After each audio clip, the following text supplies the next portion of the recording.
Vamos orar.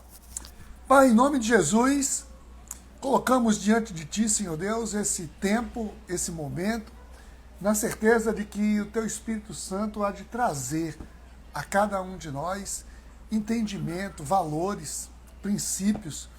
Ministra, Senhor, ministra ao nosso coração nesse momento, para que nós possamos viver e desfrutar o Teu melhor para as nossas vidas, em nome de Jesus. Amém. Amém. É isso, gente. Então vamos lá. Começando mais um mês, né? Nós iniciamos mais um mês. Agora chegamos em agosto e, né, mais um tempo dessa nossa jornada de confinados, essa jornada aí pandêmica, né? Mas a vida, ela segue. Estamos seguindo a vida, né, da maneira que é possível nesse momento. Então hoje estamos iniciando hoje, aqui em agosto, essa nova série. Eu vou até escrever aqui, para que fique registrado.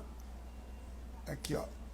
Bota aqui, grandes histórias. Hoje temos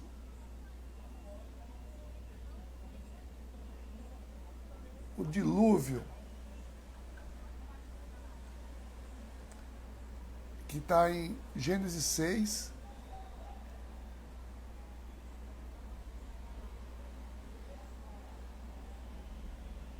Gênesis 6 até Gênesis 8.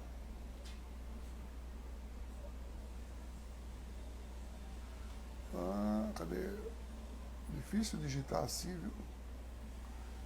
Gênesis 8.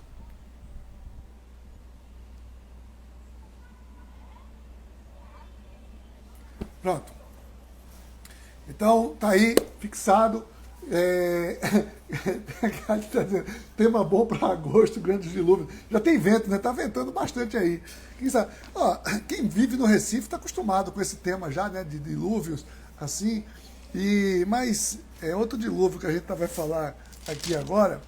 Então vamos seguir, que a gente tem muita coisa para a gente ler aqui, né? Então vamos ler, e eu vou fazer alguns comentários e tirar. Então a gente não vai ver comentário, versículo a versículo, mas vamos ver aqui o capítulo 6 de Gênesis. Vamos ver o contexto disso aqui. O capítulo 6 narra, né, que o capítulo 5 já vinha trazendo a descendência de Adão, e o capítulo 6 de Gênesis narra que existia ali já uma grande corrupção na humanidade. A humanidade estava corrompida. Vê de onde vem isso aí, esse negócio de corrupção. A gente falou ontem sobre isso no culto, né? Mas esse negócio de corrupção, né, de corromper o propósito de Deus, é algo que vem de muito tempo. Então, vê só, no versículo 5 de Gênesis 6, diz assim: o Senhor viu que a perversidade do homem tinha aumentado na terra e que toda a inclinação dos pensamentos do seu coração era sempre e somente para o mal. Vê que coisa, né? Ali é porque eles estavam tão fresquinhos, né, com o pecado, com a queda.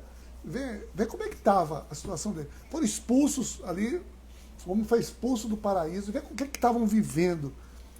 O Senhor disse o seguinte: a inclinação do seu coração era sempre e somente para o mal. Às vezes a gente, quando vê algumas situações, a gente tem a sensação que a gente está vendo isso aqui, né? Quando a gente vê algumas pessoas, a gente tem essa sensação que parece que os pensamentos e a inclinação no coração de certas pessoas parece que é somente para o mal, né? E aí a gente vê aqui que é nesse contexto que Deus, então, toma uma decisão. Deus diz: olha, quer saber? Eu vou zerar e começar de novo. Mas vê, o verso 8, aqui de Gênesis 6, tem uma coisa muito interessante. Diz assim, que ele está falando o seguinte: a inclinação e o pensamento em toda a terra, era somente e sempre para o mal. Mas no verso 8 diz assim: a Noé, porém, o Senhor mostrou benevolência. E aí começa aqui a história de Noé, justamente no versículo 9, ele tem um tempo de apresentação de Noé. Olha aqui. Essa é a história da família de Noé. Eu vou ler o texto aqui então. Noé era um homem justo e íntegro entre o povo da sua época. Ele andava com Deus. Noé gerou 3 filhos, Sem, Cã e Jafé. Ora, a terra estava corrompida aos olhos de Deus e cheia de violência. Ao ver como a terra se corrompera, pois toda a humanidade havia corrompido a sua conduta, Deus disse a Noé: darei fim a todos os seres humanos, porque a terra encheu-se de violência por causa deles. Eu os destruirei com a terra. Você, porém, fará uma arca de madeira de cipreste, divida em compartimentos e revista de piche por dentro e por fora. Faça com 135 metros de comprimento, 22 metros e meio de largura, 13 metros e meio de altura. Faça ali um teto com um vão de 45 centímetros entre o teto e o corpo da arca. Coloque um portal lateral na arca e faça um andar superior, um médio e um inferior. Deus dá aqui para Noé instruções, né, de como deveria ser. E aí depois, ou seja, Deus começa aqui com um chamado, né? Ele faz um chamado para Noé, ele está dizendo o que vai fazer e dá uma ordem. Eu quero que você faça isso. É um diálogo que a gente só vê aqui Deus falando para Noé. A gente não vê Noé falando absolutamente nada, né? Porque às vezes é assim, né? Deus diz certas coisas que ele deve fazer, coisas às vezes inusitadas, coisas que parecem surreais, pode ser assim um negócio que temeroso, né? E não, Deus quer ir, eu vou dar de maneira nenhuma, né? E Deus está falando um negócio aqui doidão para Noé, né? Diz: olha, eu quero que você construa uma arca. Ele começa a dizer detalhes. Noé era um agricultor, Noé não era um carpinteiro, nada. E Deus traz para ele um desafio. Mas a gente precisa entender o seguinte: todo desafio que Deus dá, Deus capacita para que possa ser cumprido. E ele diz, por que ele está dando essa ordem? Vê só o que Deus diz no verso 17. Eis que vou trazer águas sobre a terra, o dilúvio, para destruir debaixo do céu toda a criatura que tem fôlego de vida. Tudo o que há na terra perecerá. Mas com você estabelecerei a minha aliança, e você entrará na arca com seus filhos, a sua mulher e as mulheres de seus filhos. Faça entrar na arca um casal de cada dos seres vivos, macho e fêmea, para conservá-los vivos com você. De cada espécie de ave, de cada espécie de animal grande, de cada espécie de animal pequeno que se move rente ao chão, virá um casal a você para que sejam conservados vivos. Preste atenção aqui. Sabe uma das coisas que sempre me intrigaram quando eu ouvia a história de Noé? É que ele dizia o seguinte: pô, vem cá, como é que Noé, né, ele, além de construir aquilo, ele foi lá na mata, trouxe um casal de leão, ele foi lá e trouxe um casal de girafa, ele foi lá e pegou um tigre e disse pro casal: vem aqui comigo. Vê. Não, mas aqui, olha só, no verso 20, deixa claro isso. Vê, a ação é de Deus. É Deus quem está. Deus dá uma ordem para Noé, mas é Deus quem está executando todas as coisas. Ele diz assim, ó: de cada espécie de ave, de cada espécie de animal, de cada espécie de animal pequeno que se move, virá um casal a você para que sejam conservados vivos. Ou seja, Deus está dizendo para Noé, Deus não diz para Noé: vá lá e pegue os animais, não. eles virão até você. O seu trabalho é só construir o ambiente, é preparar o ambiente. Os animais eu mandarei. Fica tranquilo. Ficou mais fácil agora, né? Para mim era uma coisa de louco. Como é que ia sair pegando as aves no céu, assim, ia pegando as cobras, tudo? Não. Deus disse, esse não é o seu trabalho. O seu trabalho é construir. Né? E olha só, armazene, verso 21, todo tipo de alimento para que você e eles tenham mantimento. Acho que foi uma tarefa mais difícil para Noé. E eu acho que ele fez mais bem feito essa tarefa aqui do que propriamente construir a arca. Sabe por quê? Porque é o seguinte, se ele não tem alimento suficiente para os animais, ele ia ser o alimento. Ele ia ser o alimento dos animais. Então eu acho que ele aqui se esmerou. Não, ó, essa parte aqui é muito séria. Eu vou pegar alimento para todos eles. E aí, o verso 22 tem uma coisa que eu acho fantástica. Diz assim, Noé fez tudo exatamente como Deus lhe tinha ordenado. Vê, aqui já tem uma dica para cada um de nós. Aqui tem um princípio fantástico para cada um de nós. Seja lá o que estiver acontecendo, seja lá qual for a proposta, seja lá o que... Né? A questão é o seguinte, faça tudo exatamente como Deus ordena. Quer não errar, quer ser bem sucedido, né? Quer se dar bem, faça como Deus ordena.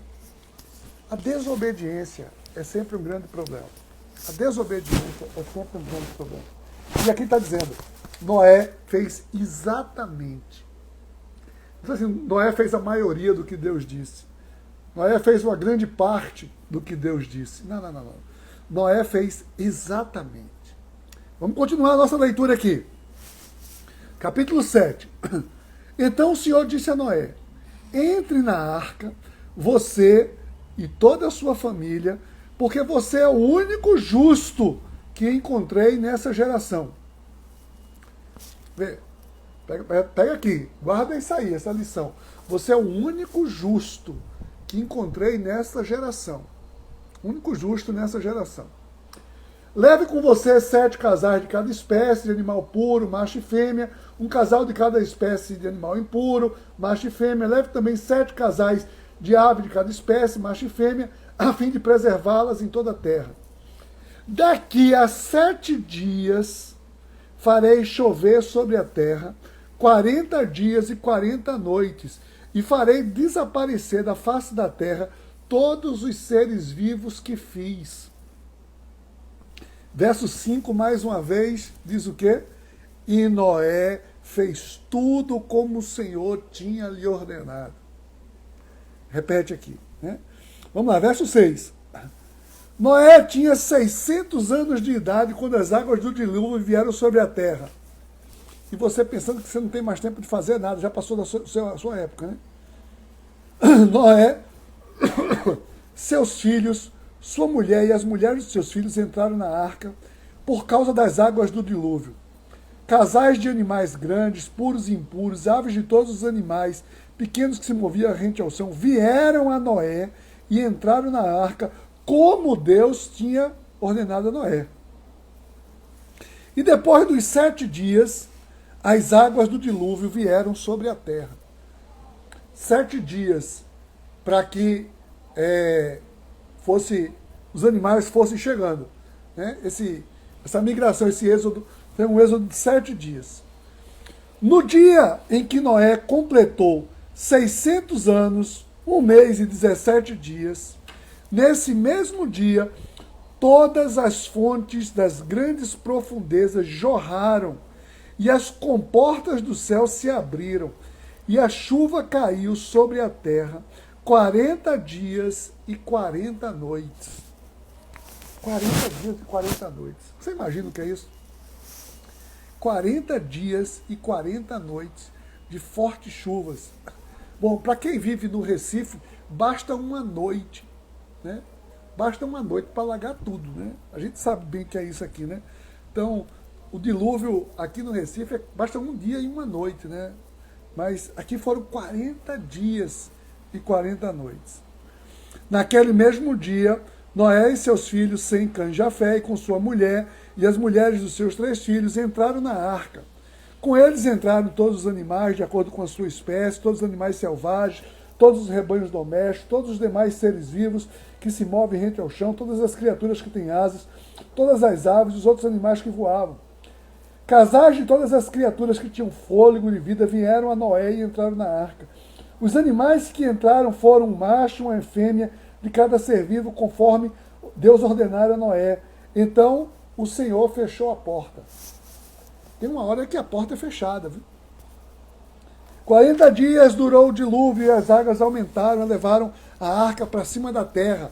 As águas prevaleceram e aumentaram muito sobre a terra. E a arca flutuava na superfície das águas. As águas dominavam cada vez mais a terra e foram cobertas todas as altas montanhas debaixo dos céus. As águas cobriram quase 7 metros acima das montanhas.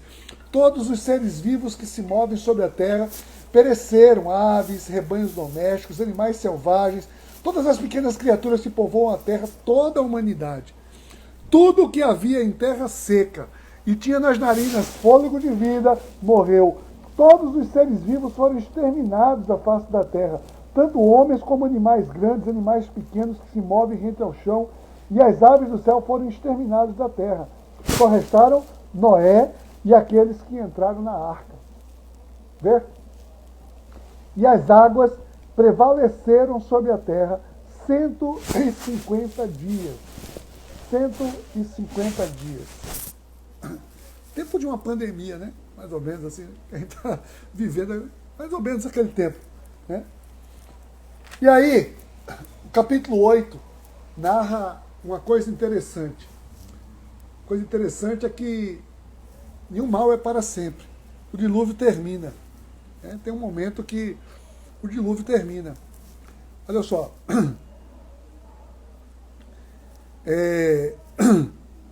Então Deus lembrou-se de Noé, capítulo 8, e todos os animais selvagens e rebanhos domésticos que estavam com ele na arca. Enviou um vento sobre a terra e as águas começaram a baixar. As fontes das profundezas e as comportas do céu se fecharam, a chuva parou e as águas foram baixando pouco a pouco sobre a terra. Ao fim de 150 dias, as águas tinham diminuído e no 17º dia do 7º mês, a arca pousou nas montanhas de Ararat. As águas continuaram a baixar até o 10º mês, e no primeiro dia do 10º mês apareceram os topos das montanhas. Passado 40 dias, Noé abriu a janela que fizera na arca, esperando que a terra já estivesse aparecido. Noé soltou um corvo, mas esse ficou dando voltas. Depois soltou uma pomba para ver se as águas tinham diminuído na superfície da terra. Mas a pomba não encontrou onde pousar os pés, porque a água ainda cobria toda a superfície da terra, e por isso voltou para a arca, a Noé. Ele estendeu a mão para fora, apanhou a pomba e trouxe de volta para dentro da arca. Noé esperou mais 7 dias e soltou novamente a pomba. Ao entardecer, quando a pomba voltou, trouxe em seu bico uma folha nova de oliveira. Então, Noé ficou sabendo que as águas tinham diminuído sobre a terra. Esperou ainda outros 7 dias e de novo soltou a pomba, mas dessa vez ela não voltou. No primeiro dia do mês do ano 600 da sua vida de Noé, secaram-se as águas da terra. Noé, então, removeu o teto da arca e viu que a superfície da terra estava seca. No 27º dia do 2º mês, a terra estava completamente seca. Então disse Deus a Noé: saia da arca, você e sua mulher, seus filhos e as mulheres deles. Faça que saia também todos os animais que estão com você, as aves, os grandes animais, pequenos que se movem sobre o chão. Faça-os sair, para que se espalhem pela terra, sejam férteis e se multipliquem. Então Noé saiu da arca com sua mulher, os seus filhos e as mulheres deles, e com todos os animais, grandes e pequenos, que se moviam no chão, e com todas as aves. Tudo que se move sobre a terra saiu da arca, uma espécie após outra. Depois, Noé construiu um altar dedicado ao Senhor, e tomando alguns animais e aves puros, ofereceu-o como holocausto, queimando sobre o altar. O Senhor sentiu o aroma agradável e disse a si mesmo: nunca mais amaldiçoarei a terra por causa do homem, pois o seu coração é inteiramente inclinado ao mal desde a infância. E nunca mais destruirei todos os seres vivos como fiz dessa vez. Enquanto durar a terra, plantio e colheita, frio e calor, verão e inverno, dia e noite jamais cessarão. Então, essa aqui é a história, né? Essa história de Noé, que traz para a gente, né, a história do dilúvio de Noé, porque a história de Noé segue ainda um pouco lá com seus filhos, uma aliança com Deus, um pouco mais. Mas essa história do dilúvio, ela mostra que ela é bem, assim, ela está bem detalhada, né? A gente viu aqui, começa com uma apresentação, depois Deus faz um chamado específico a Noé, né? E tem uma resposta de Noé. A resposta de Noé é simplesmente sim. E olha, né, a resposta de Noé é uma obediência. E vê que aqui está dizendo, você é o único justo, no capítulo 7. Você é o único justo que encontrei nessa geração. E Noé demonstra uma obediência e uma confiança em Deus. Sabe por quê? Porque Deus disse que ia mandar um dilúvio. E aqui, eu não sei, sinceramente, eu não sei se Noé argumentou, se Noé ficou ali, né, cheio de pensamento. Será que é isso mesmo? Será que eu não estou delirando? Foi falar com a mulher dele. Mulher, está acontecendo isso. Será que... Porque é o seguinte, até aqui, o texto diz, a Bíblia diz, em Gênesis, que não havia nem chuva. A única coisa que tinha na terra era um pequeno orvalho que umedecia as plantas. Não existia chuva. E Deus disse que ia mandar água ali para destruir tudo. E construir uma arca numa região ali seca, né, no meio do nada. Ele ia construir uma arca. Né, ele não tinha um estaleiro, né, não, ele ia construir simplesmente a arca. Imagina, as pessoas deviam passar por Noé e debochar de Noé. Dizer, o que está fazendo aí, pô? Você é louco, está fazendo isso aí? E Noé, vai que Noé dizia para as pessoas, aqui não está, aqui é só um pensamento, tá? Não tem nada escrito aqui sobre isso, não. Noé dizia, olha, Deus vai destruir tudo, e a arca é a salvação. E as pessoas devem ter dito, Noé, você é maluco, você está muito doido, Noé. E Noé foi obediente. Noé foi obediente. E ele foi, e a sua obediência, depois veio o dilúvio e um tempo de calmaria no dilúvio, né? Ou seja, Noé teve paciência dentro da arca, ele esperou o momento certo, ele não se desesperou, não tem momento nenhum aqui mostrando o desespero de Noé, ele confiou, né? Porque é o seguinte, Deus tinha dito para ele, lá no versículo 18 do capítulo 6, eu vou estabelecer uma aliança com você e com sua família. Deus tinha uma promessa. Noé confiou na promessa que Deus tinha para a vida dele. Então, isso é fundamental. E aí depois, Noé está ali esperando, né? E acontece que passa tudo. E uma, né, tempestade dura para sempre. A tempestade passou e Noé saiu da arca, né? E uma coisa mais interessante que eu vejo aqui, nesse capítulo 20, no versículo 20 do capítulo 8, a primeira coisa que Noé faz quando sai da arca, ele faz um altar em adoração a Deus. Gratidão, adoração. Noé vai adorar a Deus. Noé vai agradecer a Deus pelo livramento, pela preservação. pelo cumprimento da promessa. Percebe aqui, né, o detalhe que tem aqui no texto? E depois tem uma coisa muito interessante que Deus diz no verso 21 aqui. No verso 21, o Senhor faz uma promessa. Diz, olha, eu nunca mais vou destruir como fiz dessa vez, ou seja, com dilúvio. Nunca mais. É por isso que a gente fica tranquilo aqui no Recife, quando está chovendo muito, né? A gente diz, não, mas pode ficar tranquilo, isso aí vai dar grandes coisas não, porque Deus prometeu. Às vezes a gente parece que vai tudo acabar mesmo. Mas, aqui, ó, Deus prometeu. Né? Deus tinha prometido a Noé que ia fazer uma aliança com ele, lá no capítulo 6, versículo 18. E no capítulo 9, no versículo 11, Deus cumpre e diz, eu estabeleço uma aliança com vocês. Nunca mais será ceifada nenhuma forma de vida pelas águas de um dilúvio. Nunca mais haverá dilúvio para destruir a terra. Está vendo? Isso aqui está no capítulo 9, versículo 11. Aquilo que Deus prometeu, Deus cumpriu lá na frente.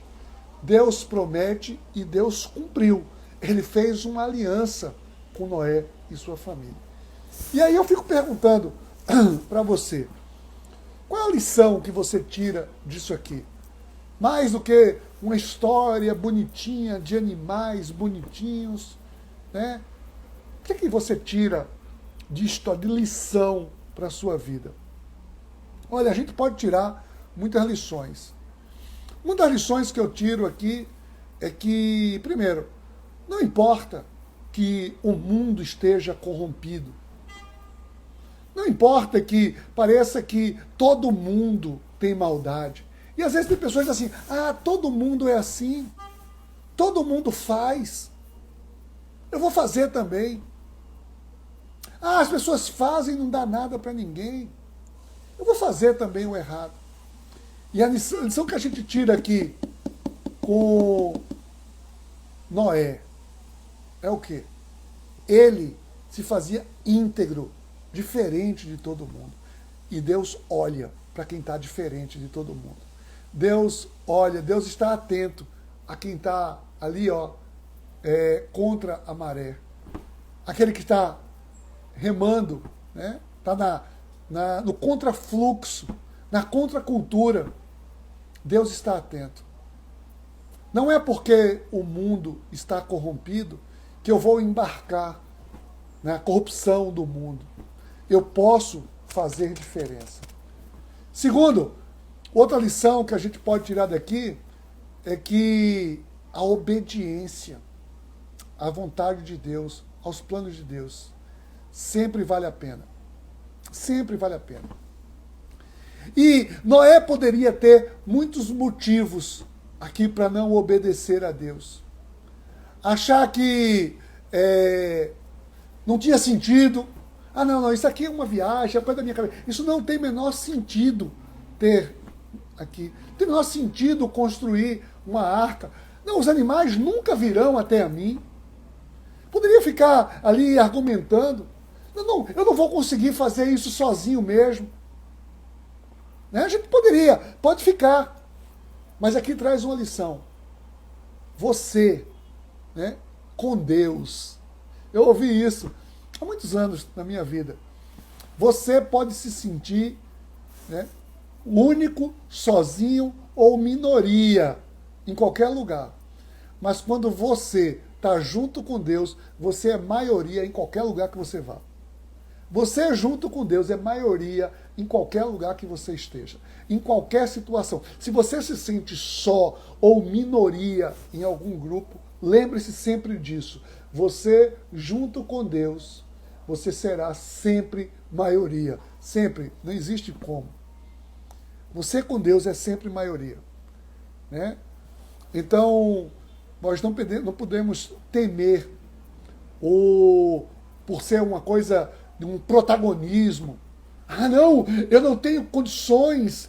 Né? A gente às vezes lê assim, se vê. Não. Quando Deus chama você para ser protagonista de alguma coisa, Ele estará bancando. Às vezes uma coisa inédita, às vezes o protagonismo mete medo, o ineditismo mete medo, mas quando é com Deus, não. A gente pode confiar. Sabe outra lição que eu tiro, olhando aqui as páginas das Escrituras? É que se existe um grande dilúvio, o melhor lugar para se estar é onde Deus mandou. Existe sempre uma arca, que é o melhor lugar seguro. Sempre existirá uma arca como um lugar seguro. Deus providencia um lugar seguro para a minha vida, para a sua vida. Outra lição que a gente pode ver aqui também, eu tiro isso para a minha vida, você tira para a sua vida, talvez seja uma lição tão contemporânea para os dias de hoje, é que nenhum dilúvio dura para sempre. Né? Toda tempestade, ela é temporária, ela vai passar. Uma hora a tempestade passa. Se você estiver no lugar em que Deus disse para você estar, você sobreviverá à tempestade. As pessoas que estavam fora da arca, elas não sobreviveram. As pessoas que estavam aonde Deus disse para estar, essas sobreviveram. Todas elas. Todas elas. Né? Uma outra lição fantástica que a gente pode tirar aqui é o seguinte: você, a sua integridade, a sua obediência pode fazer diferença não apenas da sua vida, mas na vida de toda a sua família. Na vida de toda a sua família. Essa foi uma das coisas, assim, uma das lições, essas lições eu tive lá no início, na minha conversão, com 2 textos. Foram 2 textos que falaram ao meu coração, né? Um foi aquele lá, quando Paulo, com um centurião lá em Atos, que disse, né, crê no Senhor Jesus e será salvo você e sua casa. Né? Essa noção de que eu estava fazendo alguma coisa e aquilo ali, né, essa minha determinação traria influência também para a minha família.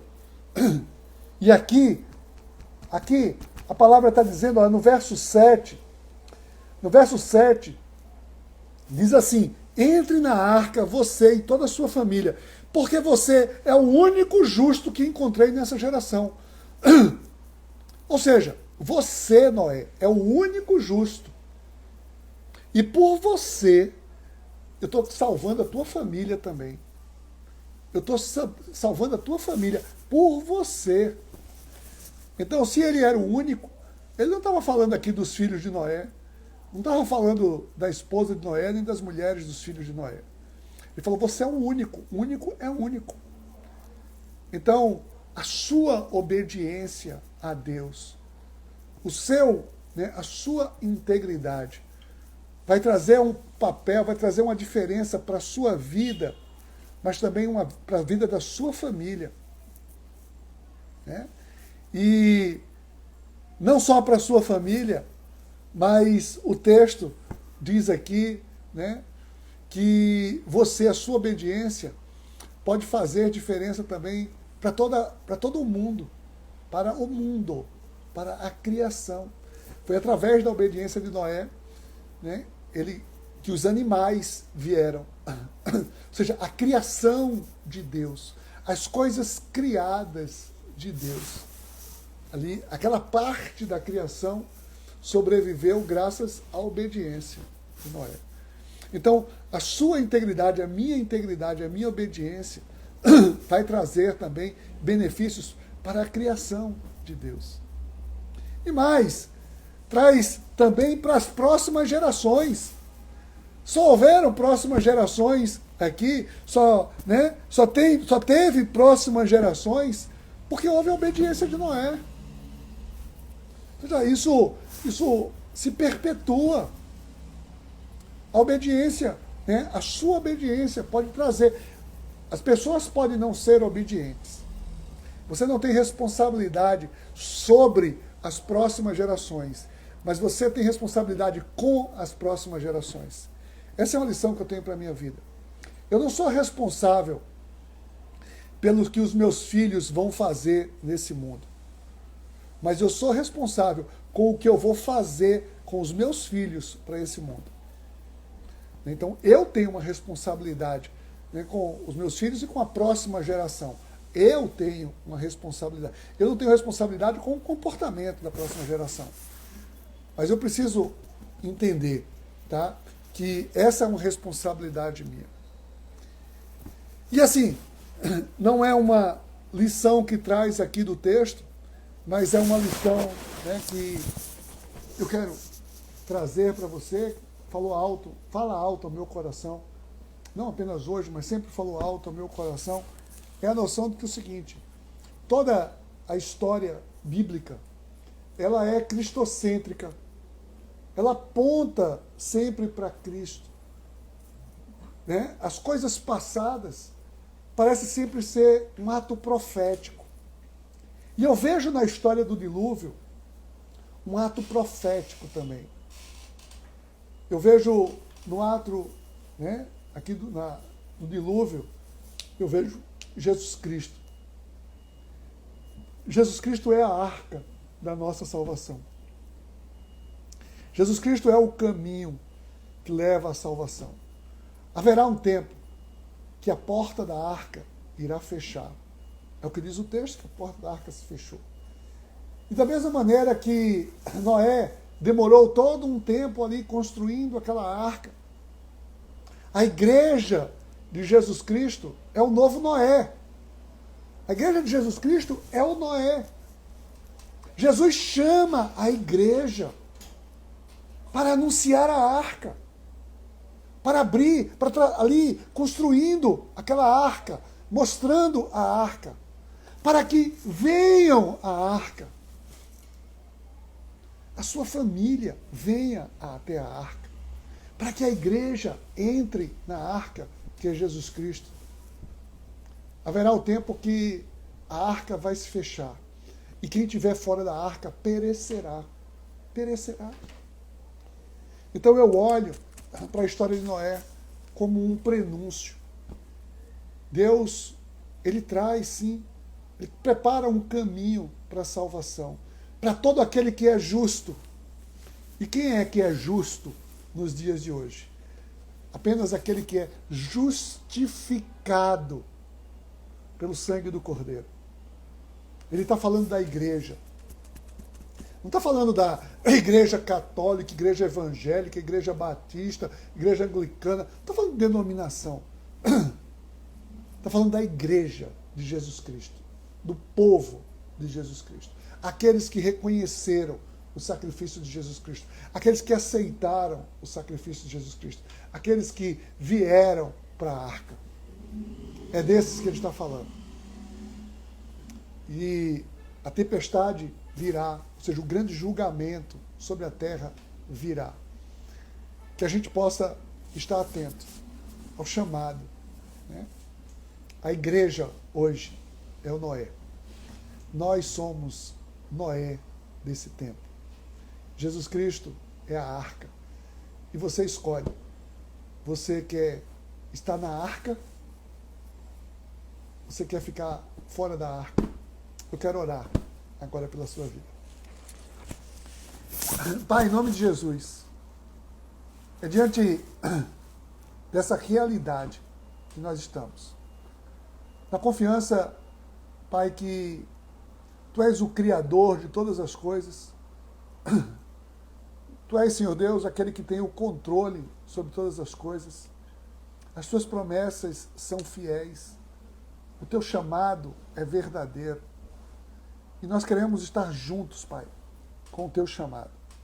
Vem, Espírito Santo de Deus, ministra a cada um de nós a confiança plena nesse chamado. Nós queremos viver, Pai. Queremos viver a realidade desses princípios. Sim, Senhor Deus, o Teu chamado é um chamado que nós queremos ter por inequívoco. Sim, Pai, nós não queremos resistir ao Teu chamado, jamais. Queremos obedecer. Vem, Espírito Santo de Deus, e ministra a cada um de nós a responsabilidade a responsabilidade que nós temos em estarmos nessa arca, estarmos anunciando, como Noé disse para sua família, a importância de vir para a arca, que nós possamos também, Pai, estar trazendo a tua família, o teu povo, Pai, que cada vez mais pessoas possam conhecer, através do nosso esforço, possam conhecer a Jesus Cristo e virem para a arca também em obediência. Em nome de Jesus. Amém.